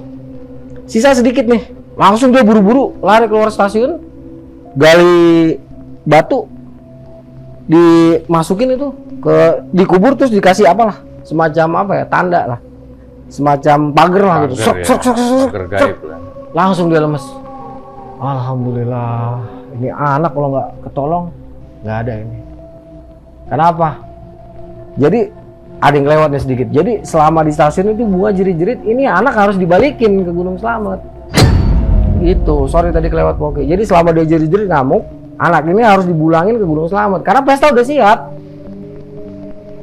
Di sana tuh udah rame, udah istilah kalau di kita tuh udah tenda-tenda udah jadi, kursi-kursi udah siap, penghulunya udah, pokoknya di sana udah siap, tapi pengantinnya nggak ada. Makanya ngamuk itu dia di situ. Ya sorry tadi kelewat ya. Itu selama di stasiun si bunga tuh, ini anak harus ada di Gunung Slamet, tapi suaranya bukan begini gitu, suaranya beda lah. Anak ini harus ada di Gunung Slamet, soalnya semuanya udah siap, pestanya udah siap gitu. Nah kata si bapak itu, ini kalau alhamdulillah ya, si bapak itu dengan izin Allah bisa ngobatin tuh. Sembuhlah bunga tuh. Wah itu malam stasiun berantakan Oke. Ruangan kepala stasiun berantakan. Yang lukisan pada goyang ke sono, pada pokoknya nggak ada yang beres lah bentuknya karena energinya gila-gilaan itu. Udah setelah kita bantuin ngerapiin ruangan kepala stasiun, istirahatlah kita di stasiun tersebut antara Ciledug atau Sindang Laut. Saya agak lupa nama stasiunnya. Pada fase itu sampai pagi nggak ada masalah Oke. Fine ya. Di sini yang lucunya waktu itu Lando masih belum muslim, tapi karena dia saking bingungnya sholat ngaji gitu kan, udah mulai. Akhirnya kan dia masuk Islam deh. Di sini kelihatan tuh bibit-bibitnya si Lando bakalan jadi apa namanya mualaf ya, bakalan jadi mualaf itu. Dari sini dia kelihatan. Dia lebih suka sholat ataupun baca-baca selawatan gitu. Udah tuh sampai pagi, sampai siang Oke ya. Nanti kita dikasih kereta gratis untuk naik Cirebon Express, udah ditanggung sama pihak PPKA. Itu nggak ada apa-apa. Nggak di stasiun Cirebon juga, begitu kita sampai stasiun Cirebon nggak ada apa-apa. Kita naik Cirebon Express ke Jakarta juga, nanti kita digondang dia tuh kereta jalan pelan, kita pada lompat, nggak apa-apa, fine aja. Sampai Jakarta akhirnya. Sampai Jakarta kita kan, terus pulang ke UP, ngumpul dulu di Sekre, baru pulang ke rumah masing-masing, nggak apa-apa tuh. Ya adalah mungkin sekitar seminggu lah, nggak ada apa-apa, tenang kita. Saya balik lagi, saya main Medal of Honor, tembak-tembakan lah depan komputer tuh. Ada begitu lagi asik main Medal of Honor. Tiba-tiba kaca jendela saya tuh, jendela kamar, bang, bunga kena lagi. Kaget saya. Kenapaan? Yang diselamat? Kaget. Langsung bangun, buru-buru tuh, rapi-rapi, buru-buru ke sekolahnya bunga. Lagi ngamuk si bunga di sekolahnya itu. Di situ udah ada 2 ustadz, nggak mempan juga. Begitu saya datang, sadar dia tuh si bunga. Baru saya ajak ngomong, kenapa Bung? Itu Bang, di pagar sekolah yang kemarin di Gunung Slamet, pakaiannya kebakar, compang-camping, ngajak lagi ke Gunung Slamet. Nangis lagi si Bunga tuh. Udah, saya bilang, wah ini nggak beres, dikejar sampai Jakarta nih. Terus, udahlah saya ke rumahnya Bunga tuh kan, mampir ke rumah Bunga. Ibunya Bunga cerita, Bang, sebenarnya di gunung ada apaan sih? Masa di makam bapaknya Bunga itu ular kobra 7 mati. Terus ayam di rumah 13 mati mendadak bareng sama kobra tadi. Ada apaan? Abang jujur deh. Di Slamet ini anak saya kenapa gitu. Akhirnya kita buka tuh. Waduh Mi, Bunga nyaris nggak ada di Gunung Slamet. Terus gimana nih? Sekarang kan masih kesurupan gitu. Ya udah Mi, dibawa aja ke Abah, saya bilang kayak gitu kan. Abah siapa? Abah saya. Di mana? Di Sumedang. Oh Jawa Barat? Enggak, ini lagi di Jakarta, saya bilang kayak gitu. Ya udah, pakai mobil siapa? Waktu itu pakai mobil almarhum orang tua kan. Pakai mobil saya aja Mi, pakai mobil bokap gitu. Udah. Jadi setelah pulang dari sekolahan, kita udah ngobrol, udah jujur nih sama orang tuanya Bunga, bawalah singkat kata kita ke rumahnya Abah. Bunga udah sadar tuh, begitu sampai rumah Abah udah senyum-senyum aja tuh. Geleng-geleng doang Abah. Saya belum cerita apa-apa, kata Abah, kamu mah kasar katanya. Pakai ngadirin Prabu Anu gitu lah, disebut lah nama dia. Siapa yang ngadirin, bisa juga enggak kan, saya bilang gitu. Enggak, udah biar Abah aja gitu. Dah, si uminya Bunga tuh ngobrol sama Mama, sama istrinya Abah. Sementara saya Bunga ngobrol sama Abah. Nggak tahu lah Abah ngapain tuh. Abah diem aja sebentar, terus ngambil air sebotol mineral gini, dia ke kamar mandi. Saya disuruh ngambil kembang tuh yang ada depan rumahnya, ditaruh-taruhin kembang sama garam. Terus si Bunga suruh mandi pakai air itu. Selesai mandi, baru nih Abah cerita. Kata Abah gini, segala sesuatu bisa aja terjadi gitu. Ya, walaupun kita nggak pengen. Sebab ini mungkin udah takdir. Nah, cara kamu Anto terlalu kasar selama di gunung. Kamu apa ya, nyambat apa gimana gitu lah. Dalam artian saya nggak sadar gitu kan. Terus ini juga sakit hati karena pestanya udah siap gitu. Dan kalian menolaknya nggak baik-baik.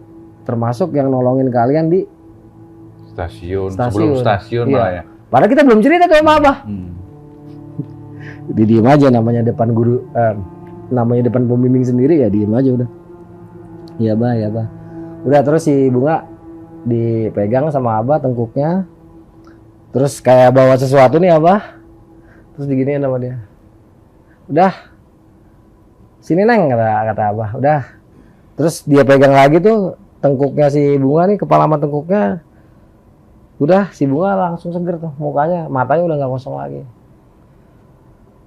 Udah sadar dah tuh Bunga. Ya udah nggak ada apa-apa. Ternyata pas sebelum balik dikasih tahu tuh Abah pinjemin macan putih 2, kata Abah gitu, buat ngawal si Bunga gitu kan. Ayo udah. Terus kira-kira 4 atau 5 bulan kemudian si Bunga udah naik Gunung Slamet. Dan selama di Gunung Slamet dia tuh ngerasa dikawal sama 2 kucing besar yang warna putih. Jadi setiap mau ketemu makhluk gaib, makhluk inilah yang melindungi si Bunga. Nah, menurut Abah itu tanaman si Abah gitu. Sampai jangka waktu tertentu. Sejak itu sampai sekarang si Bunga jadi seperti indigo. Jadi dia seperti mampu melihat hal-hal yang sebelumnya tidak bisa dia lihat. Itulah singkat aja Pak Oki ya. Karena setelah ini saya masih balik lagi ke Gunung Slamet sendirian untuk menyelesaikan permasalahan ini. Tapi nggak boleh bawa orang. Jadi setelah si Bunga itu udah fine-fine aja, saya punya tugas lagi untuk naruh air yang udah nggak tau lah Abah apain untuk saya sebarin di pohon kembar tersebut atau gerbang gaib tersebut. Ya kira-kira gitu ceritanya. Oke bro, ini cerita lo bener-bener dahsyat dan penuh misteri dari pertengahan lah ya, dari awal tuh udah mulai ada bintik-bintiknya sampai akhir, bahkan sampai selesai pendakian, seminggu selesai pendakian masih.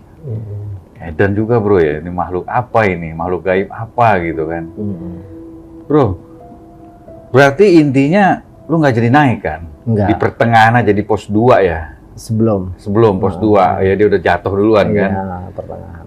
Berarti kalau dari cerita ini intisarinya ini berawal dari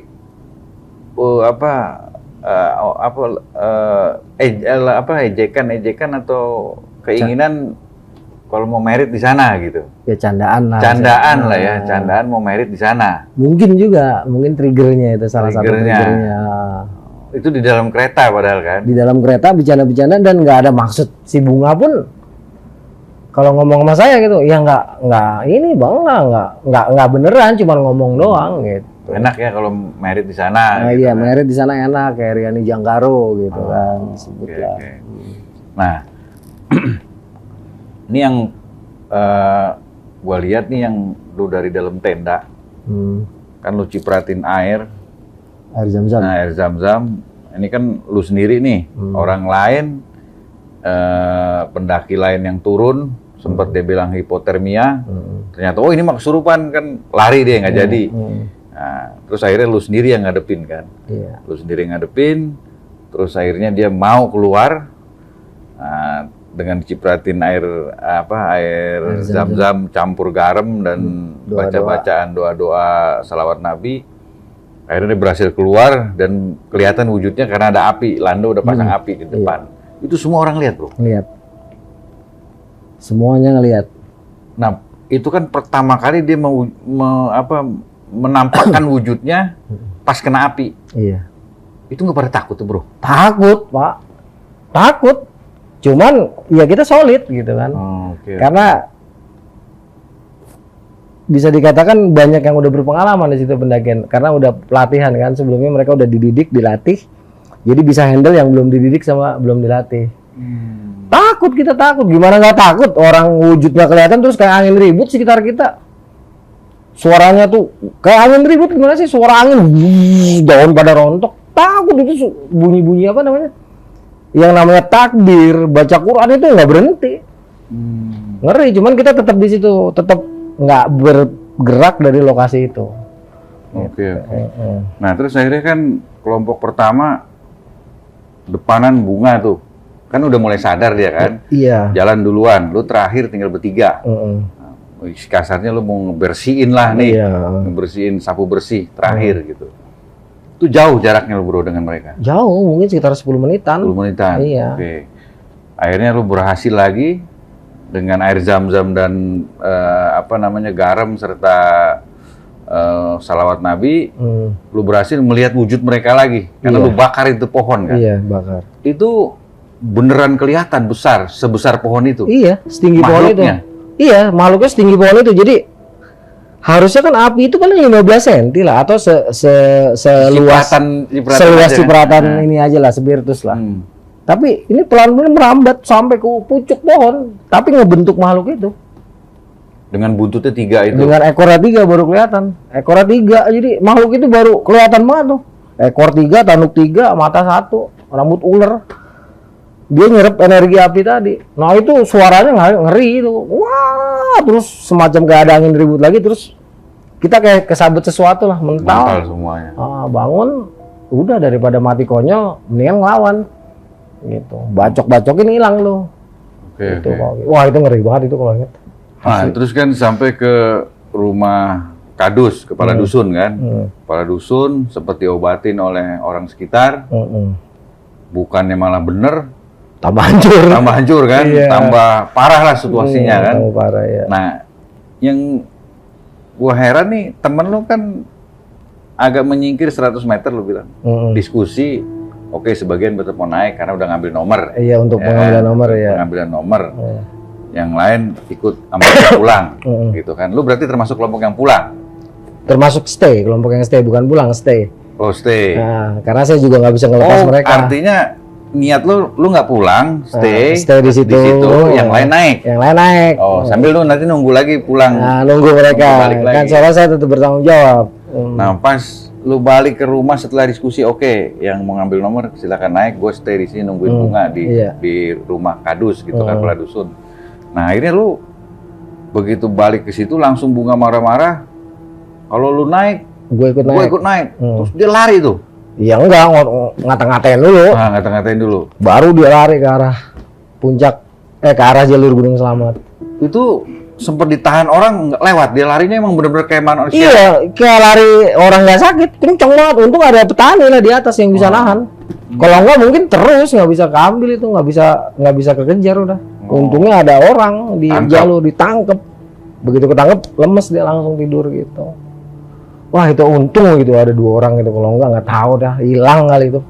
Akhirnya Kadus pun kasarnya lu jangan di sini deh. Iya, soalnya Nanti malah orang lain pada takut pendaki lain gitu. Betul, ya. Dan iya. membahayakan desa setempat. betul. Kayaknya orang-orang situ udah paham ya dengan makhluk ini, makhluk gaib Kayaknya. semacam ini ya. Mm-mm. Karena dia juga takut berimbas ke desa kami. Iya, takutnya penduduk sini yang malah jadi korban nanti. Oh, Gitu. oke. Akhirnya lu putusin pulang, naik angkot bak terbuka Ke sampai ke Purwokerto. rumah mantan istri keluarga mantan istri lah, Keluarga mantan sempat istri. diobatin, sembuh tuh lumayan kan, Sembuh. lumayan sembuh, digigit kakinya. Nah ini yang cerita terseru di dalam kereta bro. Iya, sama di Akhirnya lu stasiun. naik ke stasiun menuju ke Cirebon kan, Iya. arah Cirebon. Belum sampai stasiun seluruh anak kecil nangis. Betul. Itu orang sadar nggak sebelum si waiter sini ngomong, oh ini gara-gara ini nih pernah nangis semua nih gitu kan? Pada sadar nggak, satu gerbong itu kan? 2 gerbong, kan kita posisinya di bordes, Oh, di antara bordes. 2 gerbong ya, Sambungan. Oh, di iya, sambungan. iya. Itu orang-orang banyak tuh bro, jumlah di dalam Penuh, gerbong. kereta penuh. Penuh. Semua anak kecil yang ada di 2 gerbong ini nangis karena apa? Dipikirnya hawanya panas. Jadi kan itu kereta AC, tapi mereka mikirnya gini, AC-nya nggak nyala ya, AC-nya nggak nyala, panas. Jadi anak kecil disangkanya karena udaranya panas. Jadi pada rewel gitu. Nggak taunya bukan itu yang bikin AC jadi nggak ada rasanya ya makhluk itu gitu. Sampai masuk ke dalam stasiun, berhenti, dan nggak bisa jalan. Nggak bisa jalan tuh kereta karena menurut kepala stasiun didudukin sama makhluk itu yang percis yang digambar sama si bapak tadi. bapak Sayang sih yang kita nggak di sempet namanya tuh. Ya Allah, Ya, berutang budi banget padahal kita. Itu kepala stasiun berarti dia punya juga ya. Kayaknya, kenal. soalnya itu yang berisik turun-turun semua gitu. Itu satu, kan kereta berapa gerbong sih? 8 kayaknya itu, kalau kereta rata-rata kan 8 Iya, antara waktu itu ya antara 10-an lah. 10 gerbong. Apa Itu namanya? semuanya turun. Gua cuman kita aja. Habis kalian turun, Kereta jalan. oh baru bisa jalan. Iya. Oh berarti yang 2 gerbong itu yang ikut kejadian, menyaksikan kejadian di Iya. ruang kepala stasiun ini. Di dalam gerbong kejadiannya. Kalau yang di dalam stasiun kan keretanya udah jalan. Oke. Iya kan yang disuruh turun berarti kan semua yang 2 gerbong itu kan? Enggak, cuman rombongan kita aja. Oh. Kan kita ada, karena kita di bordes, jadi ada yang di sini di gerbong depannya, ada yang di gerbong sini. Ya. Jadi ada yang di bordes sebelah sini, ada yang di bordes sebelah sini gitu. Kumpul di sekitaran bordes saja. Nah, cuman rombongan kita yang disuruh turun. Kalau yang lain penumpang mah terus. Oh akhirnya mereka berangkat lah tuh kereta. Kereta berangkat, kita stay di Cirebon, di apa namanya stasiun antara Sindang Laut atau Ciledug. Itu pagi hari jam 1 jam 2 tuh. Dini hari ya.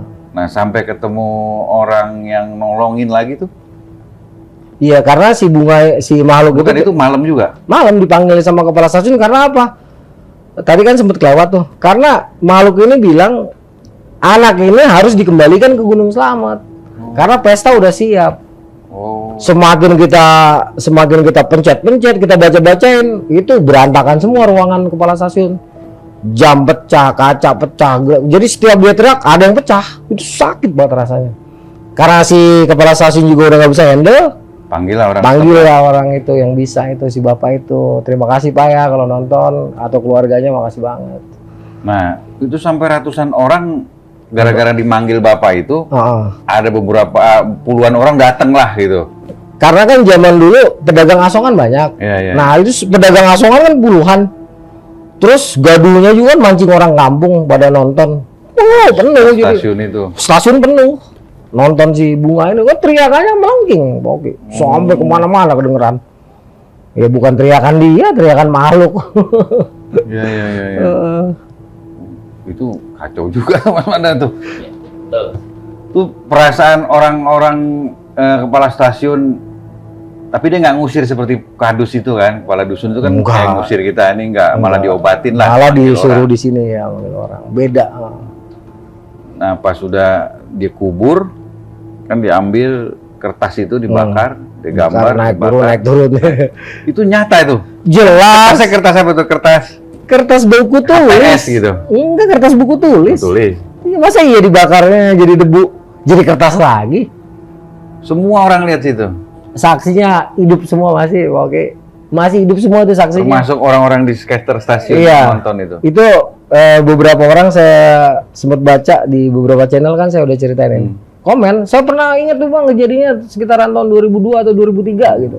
Jadi kayak nggak mempan gitu mau dibakar. Iya kan Kertasnya. lucu kan, kertas kebakar udah mau habis balik lagi. Iya, itu sampai kita pegang lagi tuh si Bapak.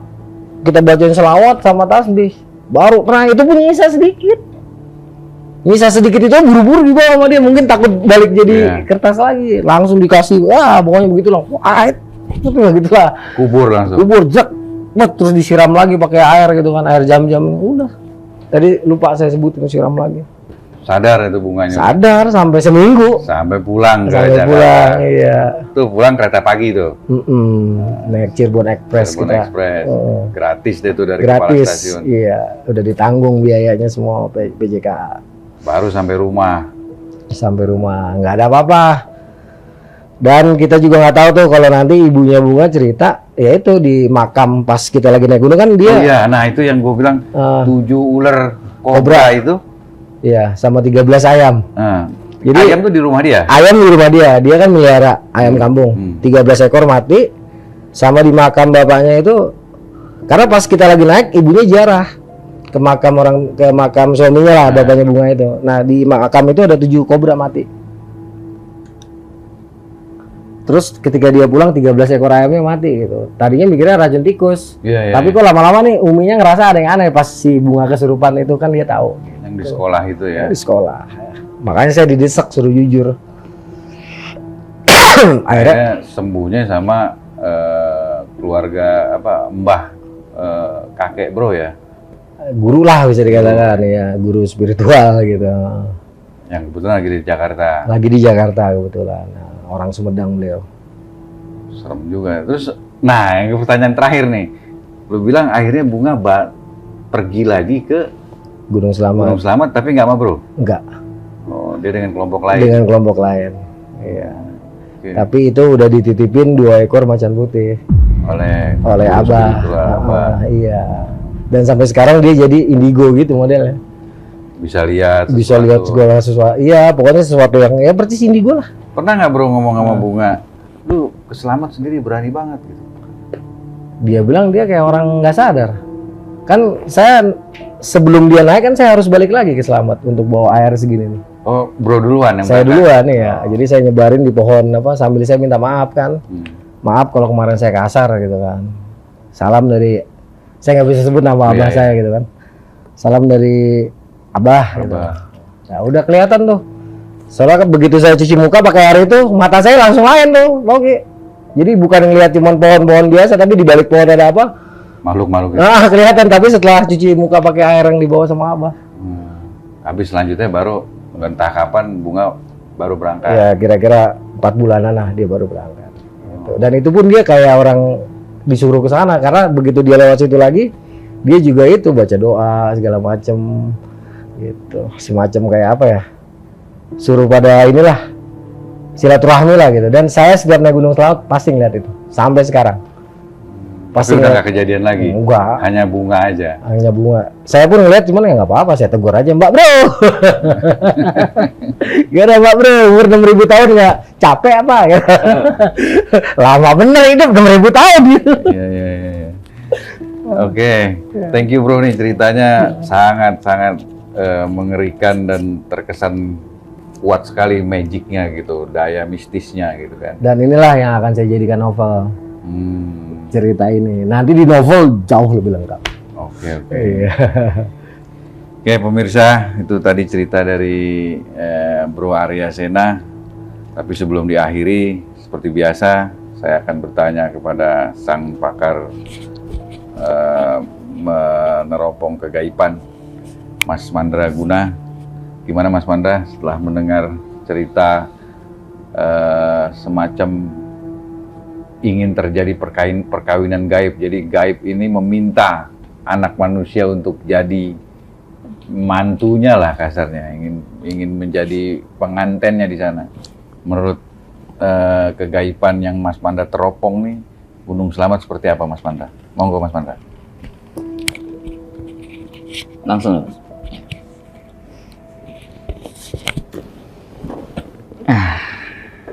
Ngopi dulu. Setuju.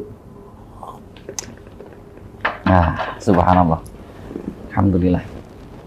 Mas Arya, Om Oki, Gunung Selamat seperti dengan namanya itu adalah salah satu gunung yang memang sama sesepuh kita adalah Syekh Maulana Maghribi. Sengaja memang dinamakan dan didoakan dengan nama Selamat yang awalnya itu adalah Salamah kalau ini. Akhirnya kalau orang Jawa kan jadi Selamat. Gitu. Dengan harapan orang yang berada di situ, di kampung-kampung itu yang suka berkunjung maupun orang yang suka ziarah dan sebagainya itu meminta keselamatan dan dianugerahkan segala macam keselamatan dan keberkahan oleh Allah Tuhan Yang Maha Kuasa. Akan tetapi di bala itu Om Oki dan Mas Arya luar biasa. Saya tadi seperti sekejap itu dibawa ke Gunung Selamat.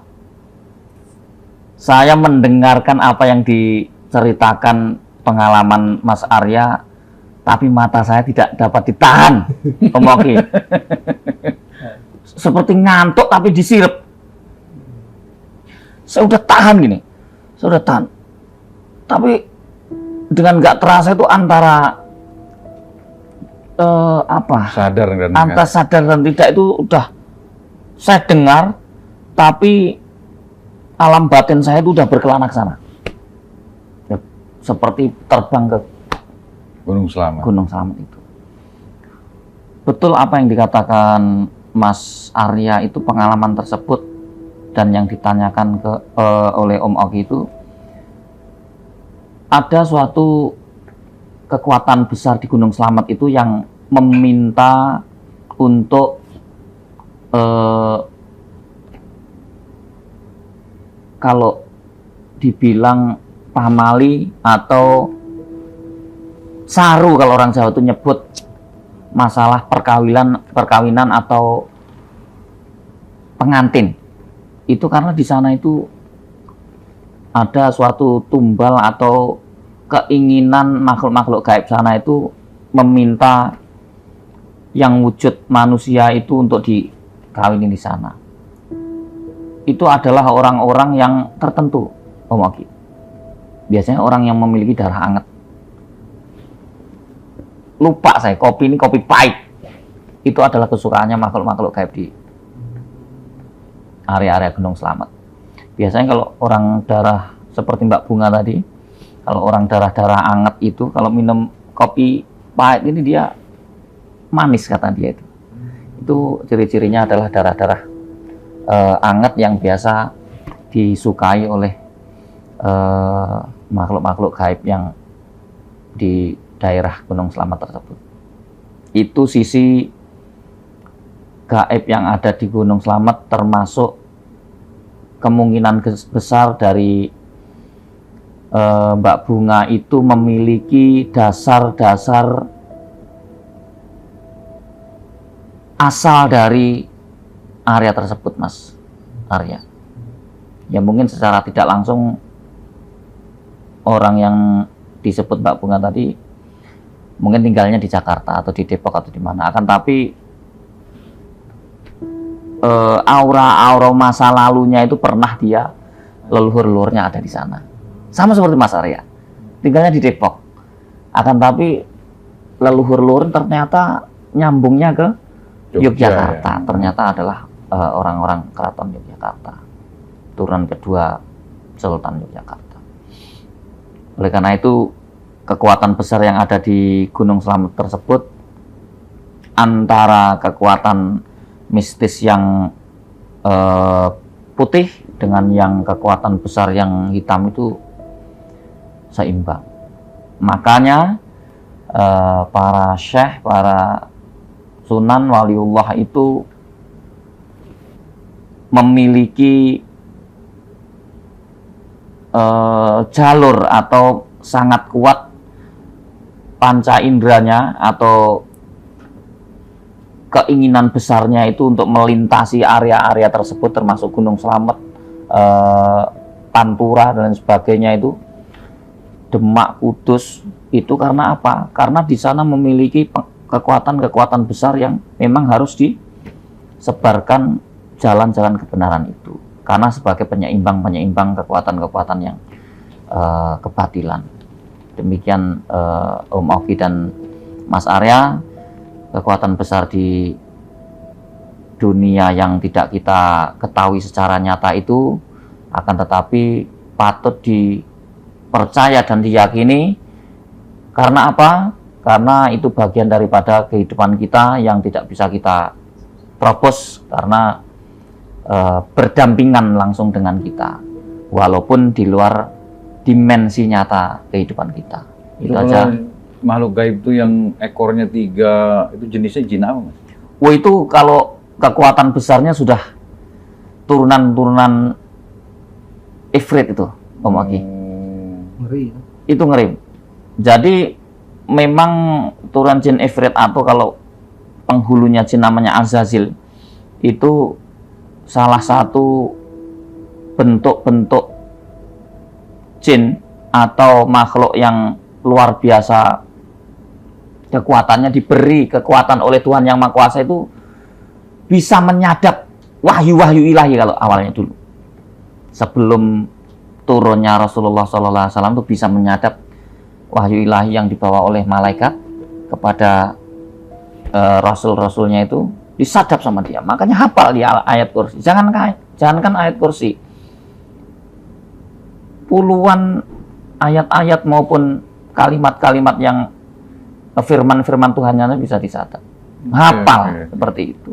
Apalagi hidupnya ribuan tahun, ratusan tahun, di luar daripada kita yang baru nongol 40 tahun, itu kecil kalau kita, menurut mereka.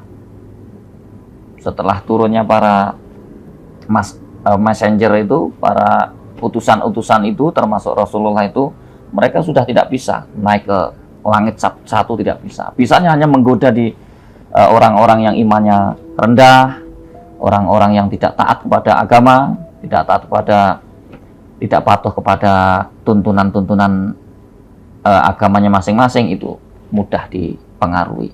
Akhirnya menjadi musyrik, menjadi lupa dengan ilahiyah, ketuhanan, itu menjadi lupa. Akhirnya menjadi orang-orang yang batil, suka kemaksiatan. Seperti itu, Mawati. Oke. Thank you, Mas Mandra. Oke. Terima kasih, Mas Arya, Mas Mandra. Oke, pemirsa.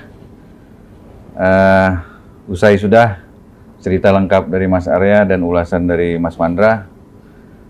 Terima kasih sudah menonton 7 Rupa Channel sampai habis. Seperti biasa, jangan lupa subscribe, komen, like, and share. Dan tidak lupa, di setiap kegelapan malam pasti ada kegaiban. Dan satu lagi, saksikan video-video 7 Rupa Channel yang lain dan selalu ada di monitor YouTube 7 Rupa Channel. Terima kasih. Wassalamualaikum warahmatullahi wabarakatuh.